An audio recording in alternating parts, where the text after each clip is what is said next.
6,600 ఉంది. మరి అలా 5,000, 4,500 అట్లా అడుగుతున్నారు మరి దారుణంగా. వీళ్ళు ఏం చేస్తున్నారు ఇక ఎంతో కొంతగా అన్నట్టుగా వీళ్ళు సేట్లు ఏం చేస్తున్నారు వాళ్ళు అంతే అమ్ముతున్నారు. మరీ దారుణం. కూలీలో కింటాకి తీసినానికి 20 రూపాయలు, 2,000 వాళ్ళకి ఇవ్వబోతున్నాయి. ఏం మిగులుతున్నాయి ఇక? ఇంతకుముందే బాగుంది, ఇప్పుడు అంత చెత్త ప్రభుత్వం.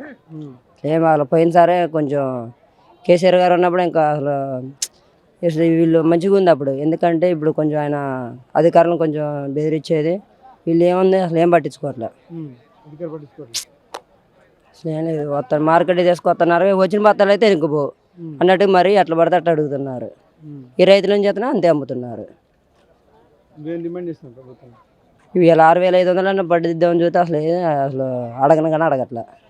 ఊళ్ళోనూ 6,000 అడిగారు, ఏడాది తీసుకొస్తే 5,500 అడుగుతున్నారు.